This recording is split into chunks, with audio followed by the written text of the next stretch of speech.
રાવણ ખરાબ ક્યારે જ્યારે સતત ઈ રાજા રહ્યો એટલે એને અભિમાન અહંકાર કે ચોકીદારમાં કઈ ગડબડ છે. તમે કહો ચોકીદારમાં ગડબડ, પણ ચોકીદાર હજુ સુધી કઈ બોલ્યા નથી આ મુદ્દે. ચોરો આવે ત્યારે ભસે નહીં કૂતરાઓ તો સમજી લેવાનું શ્વાન કો શ્વાન શ્વાન જો ભસે નહીં તો સમજી લેવાનું એ ચોરોને ઓળખે છે. તો ટોળેમ ટોળા સાંસદ લઈ જાય. એ પાર્ટી ગુજરાતના 4-5 યુવાનો જે ગુજરાતની જનતા માટે લડે છે, ચેતર વસાવા આદિવાસી સમાજ માટે લડે છે અને આદિવાસી સમાજના અવાજ માટે થઈને ભાજપમાં ન ગયા. એટલે રામ ભગવાનના મંદિરમાં ભાજપે ચોરી કરાવી, ભાજપના રાજમાં ચોરી થઈ છે અને ભાજપે મોટા મોટા જે ચોરો છે એને પકડતી નથી, માત્ર 7-8 કર્મચારીઓને પકડીને જેલમાં નાખ્યા. રામ ભક્તો અમારી કોઈ ઓકાત નથી આ મહાકાય રાક્ષસ એવી સત્તા સામે. તો ભગવાન હનુમાનજીને અમે પ્રાર્થના કરવા માટે આજે પ્રદેશ કાર્યાલયથી અમે શરૂઆત કરી છે. આખો રામ મંદિરની ક્રેડિટ પોતે લીધી ચોકીદાર અને ટ્રસ્ટ મંડળની રચના એમણે કરી. પણ પછી ચોરી થઈ ગઈ દાનની, આટલા બધા રામ ભક્તોને આટ પહોંચી ત્યારે ચોકીદારની ચૂપી. કોણે ચંદો નથી આપ્યો? મેં તો આપ્યો છે. રામ મંદિર સૌના આસ્થાનો વિષય, દરેક હિન્દુનું સનાતનીનું, અને અહીંયા એક નહીં લાખો કરોડો લોકોએ આપ્યું છે. ભગવાન રામની મંદિરમાં ચોરી નથી. આ દરેક કરોડો હિન્દુ સનાતનીઓ સાથે ભાજપે ઠગાઈ કરી છે. તાનાશાહ જ્યારે સતત સત્તા આવે ને પછી તાનાશાહની સામે કોઈ પણ અવાજ કરે એટલે તાનાશાહને ગમે નહીં. ભાજપના અદના કાર્યકર્તાઓની આવી હાલત થઈ ગઈ. બિચારા ગુલામ બની ગયા, જેમ અંગ્રેજોના ગુલામ હતા. એ ભાજપના કાર્યકર્તાઓ છોડો. ભાજપ આદિવાસી સમાજ વિરોધી માનસિકતા એ લોકો ધરાવે છે. ભાજપ કરીને 1 લાખ રૂપિયાની ફી આપે છતાં ખબર નથી કે ભાજપ મારી પાસે લાખ રૂપિયા લઈ જાય. એના માટે મેં પ્રાર્થના કરી ભગવાન એમને પણ સદબુદ્ધિ આપે.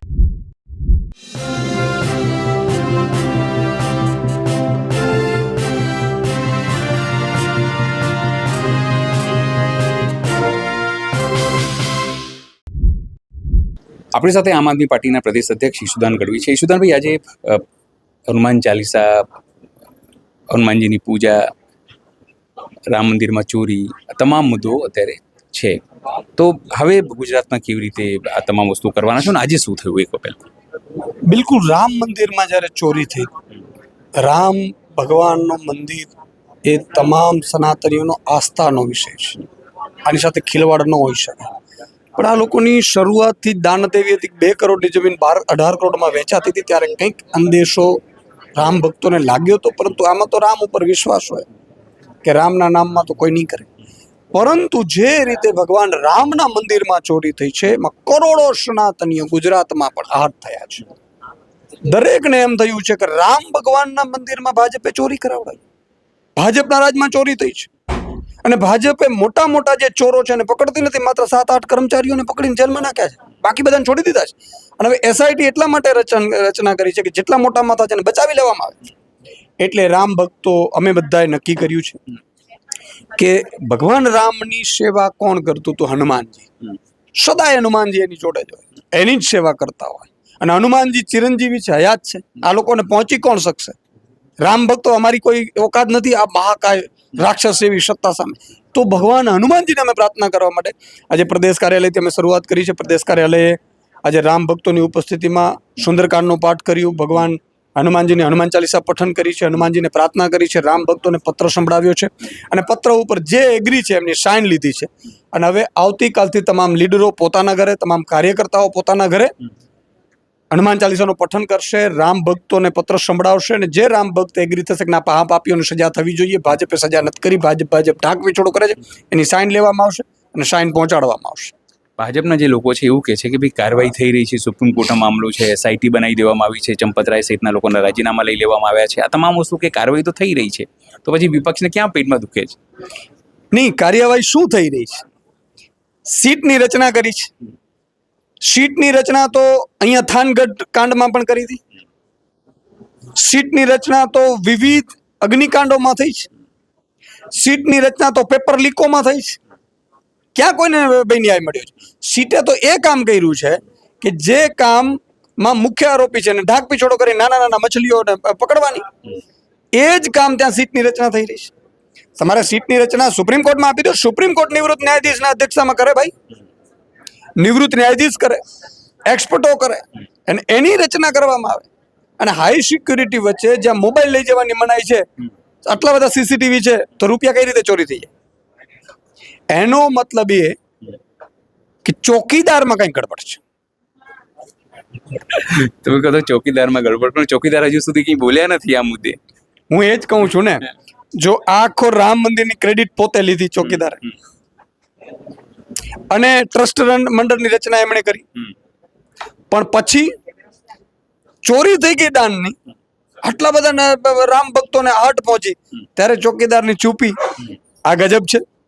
એમાં એક અટલ બિહારી વાજપેયીનો વિડીયો હમણાં મને મળ્યો.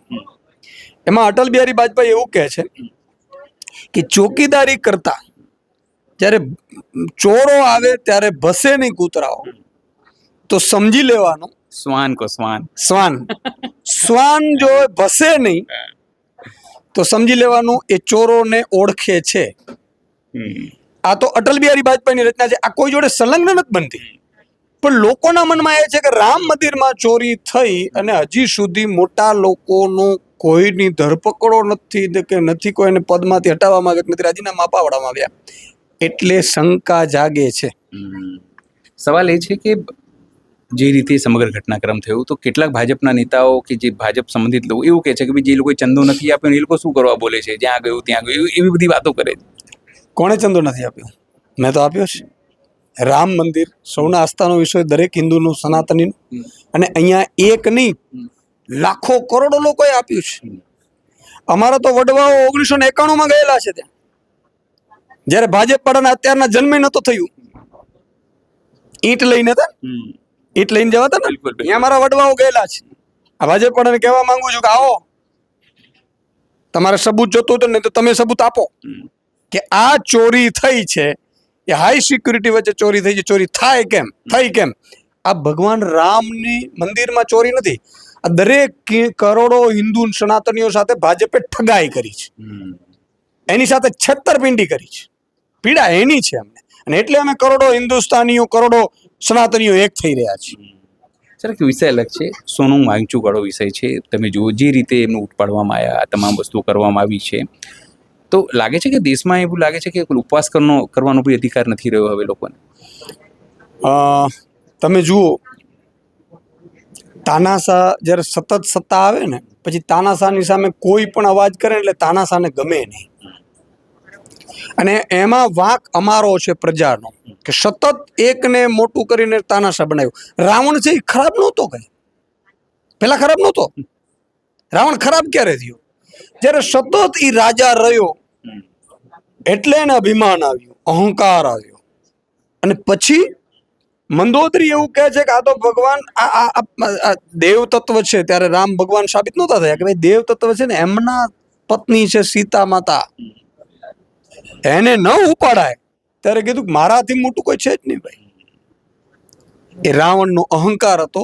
એમ સતત સત્તા રહી એટલે ભાજપ અને ભાજપના નેતાઓને અહંકાર આવ્યો, તાનાશાહી આવી.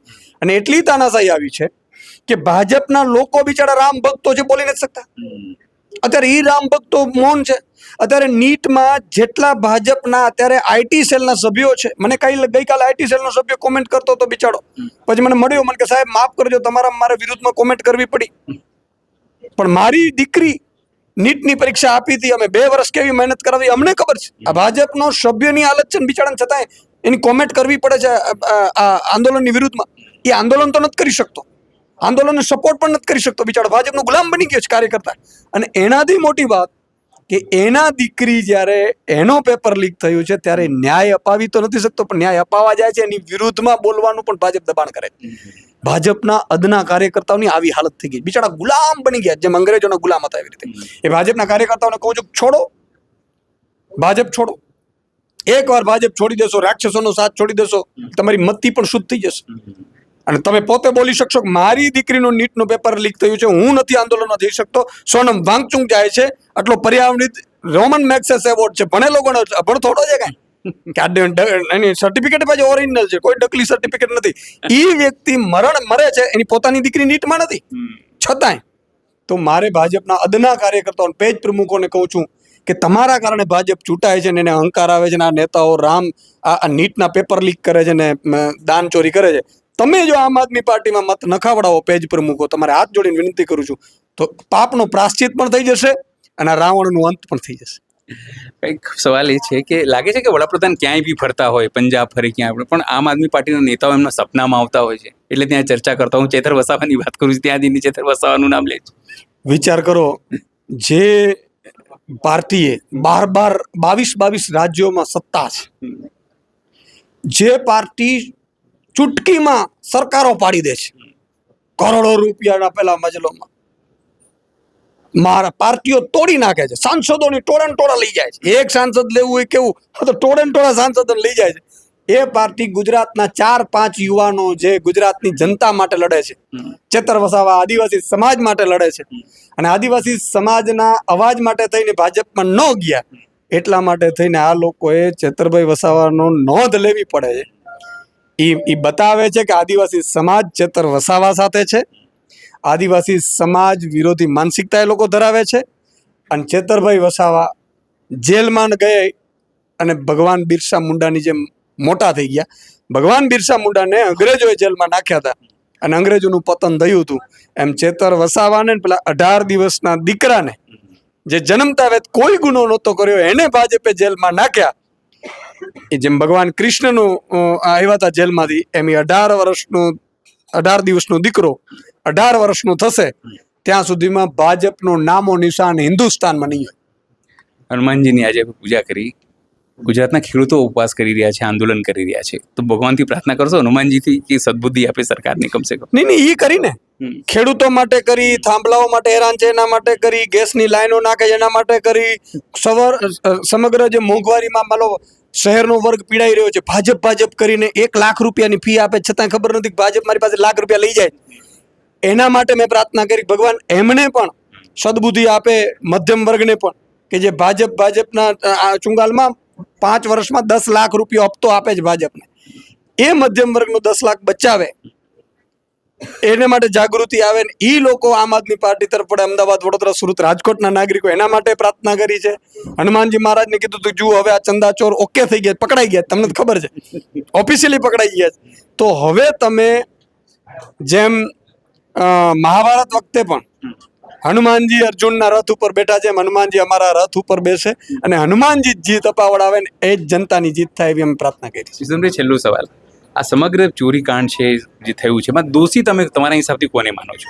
કારણ કે સ્ત્રી લેવા વખતે તો નિષ્ફળતા બી એને હાથમાં આવવી જોઈએ. બિલકુલ દોષી એ બધા જ છે કે જેમણે શ્રેય લીધું છે. એક લાઈનમાં બધા જ છે, મેં કીધું ને, એ ઉપરથી લઈ અને છેક રામ મંદિર સુધીનું જે પ્લાનિંગ કર્યું છે ને, એ બધા લોકો દોષી છે.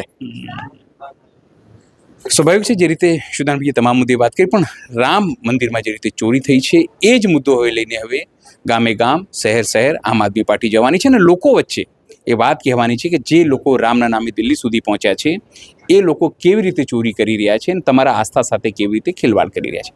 સહયોગી નિશા સાથે અનિલ પટેલ, અમદાવાદ.